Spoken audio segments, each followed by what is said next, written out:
My name is Adrienne Shelton. I'm a graduate student at the University of Wisconsin-Madison. I'm working with Bill Tracy, who's the sweet corn breeder there. And I'm going to be talking to you about the recurrent selection program we've been using to improve two populations of open pollinated sweet corn. I'll start with a quick overview of the project that we've done. I'll go into a little bit of the recurrent selection scheme we've used, and then finally some analysis from a gain from selection trial that I've conducted. So we're using a participatory plant breeding method, and this is a project that really got started with Martin Diffley, who many of you might know. He's an organic grower from Minnesota. He and his wife, Atina, have been growing organic vegetables since the 1970s.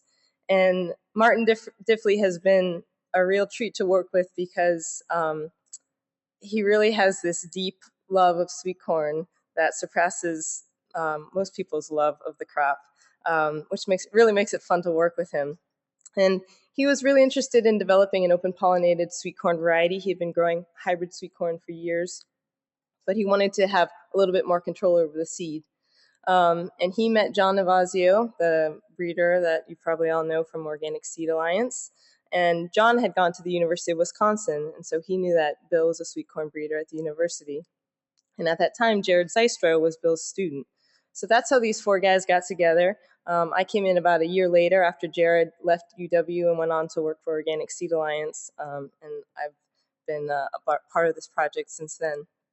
And so the project has really been driven by what Martin was looking for in this sweet corn variety. He grows sugar enhancer, which is the same type that Jonathan is working on. So he definitely wanted that type of sweet corn. He was looking for good cold soil germination, disease resistance, specifically against rust, insect and bird deterrence, good agronomics, and then what really is sort of the trump is good eating quality. That's always sort of the main thing that we're looking for in our programs. And I want to thank Jonathan because he did a fantastic job of explaining recurrent selection, and we've used a very similar scheme. So I don't think I need to spend a lot of time explaining what we did because it's very similar to Jonathan's method with Top Hat. Right? So we actually started with two populations. When Martin explained the qualities that he was looking for in the OP sweet corn, Bill had a couple of populations that he had already developed that he thought would be a good place to start to improve, to hopefully get to the point that that we could create something that met all of the needs that Martin was looking for. So we have two populations, and throughout the presentation, I'll be referring to them as early and late, and that's because they had about an 8-day maturity difference. They have some other quality differences, which I'll talk about in a little bit, but I'm referring to them as the early and the late.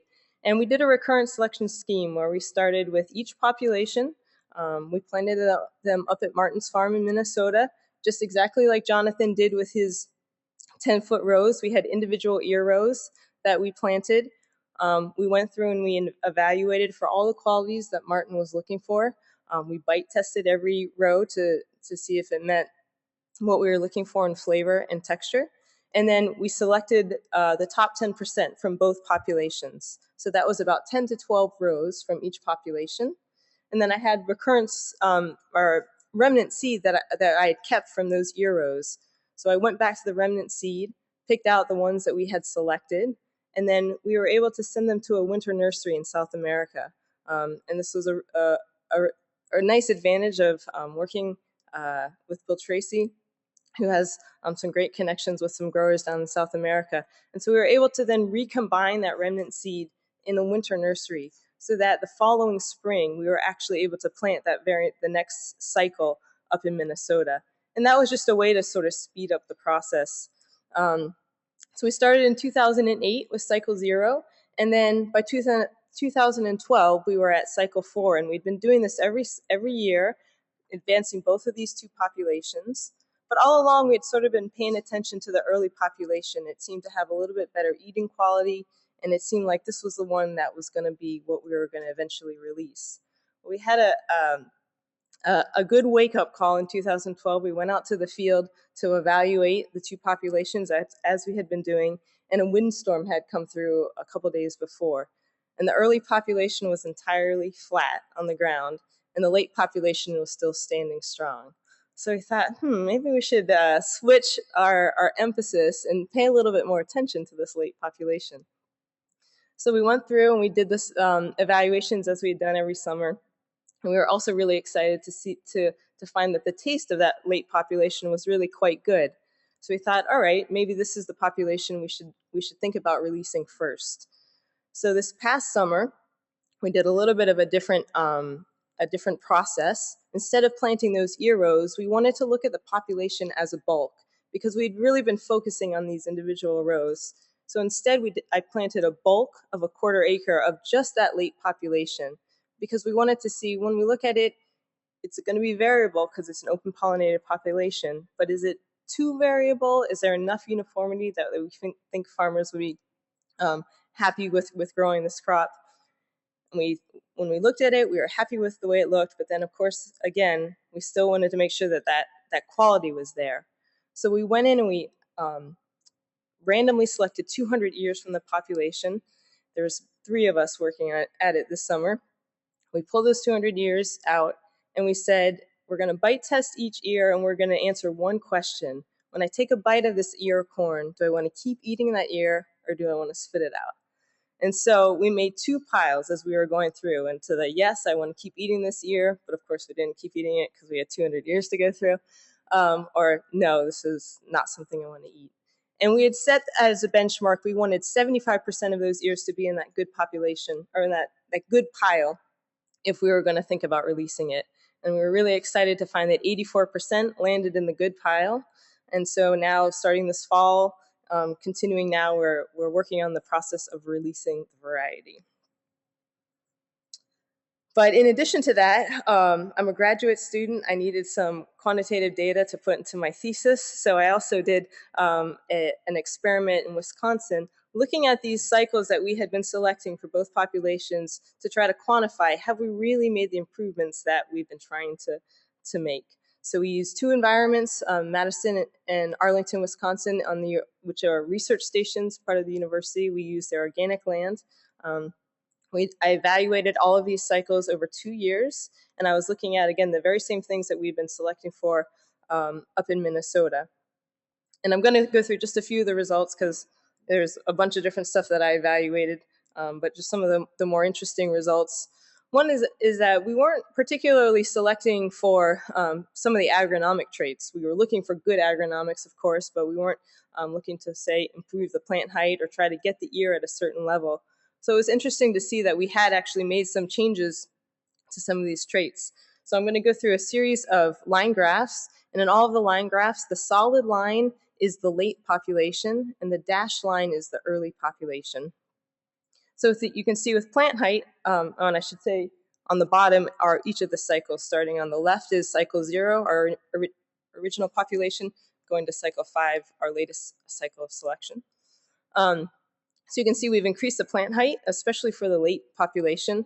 The early population was actually starting to get shorter, although with this last cycle, it's sort of back to where it started with the initial cycle.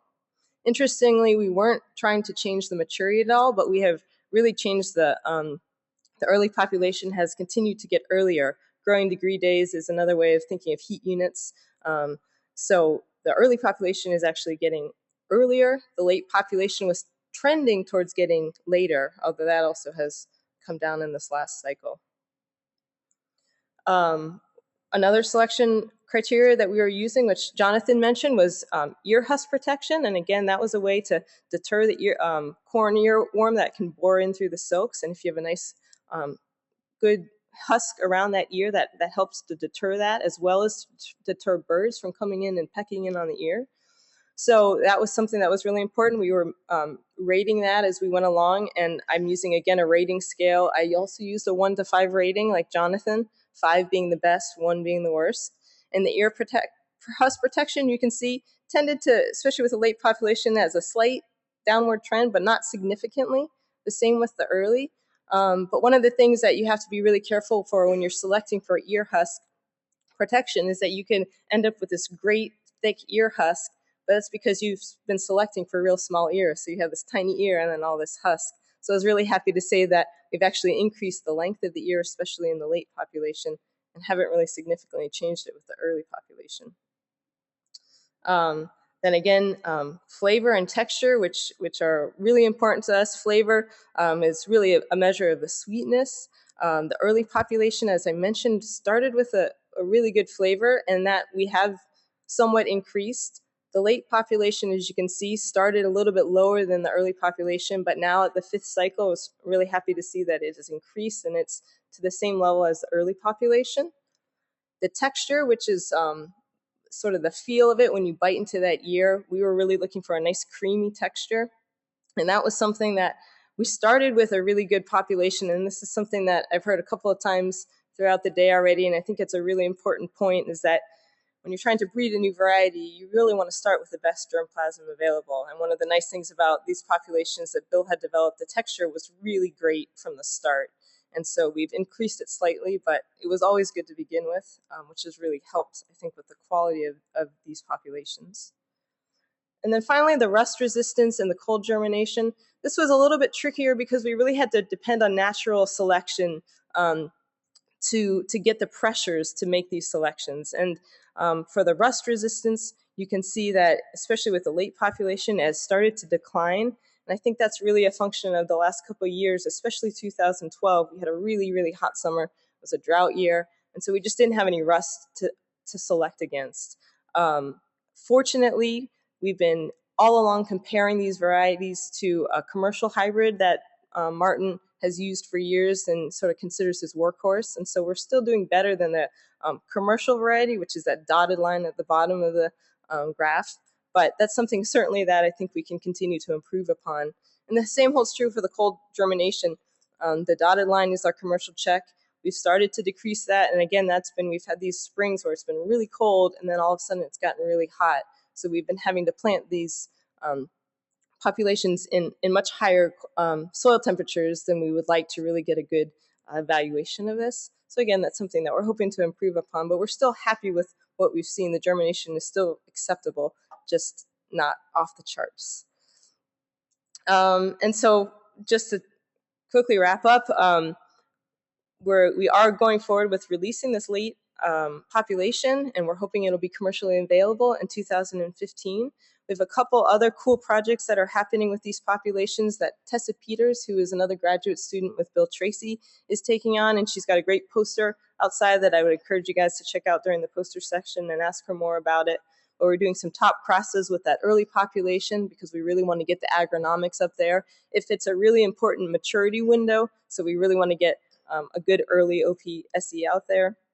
We're also going to be doing some selection for increased density tolerance as a form of weed management for organic growers. And then finally, she's looking into developing a synthetic population, which would have a little bit more uniformity than open pollinated populations, but still allow farmers the freedom to save their seed and replant. So those are some of the projects we're continuing on. It's been a really fun project. This is our pile of 84% I want to keep eating years.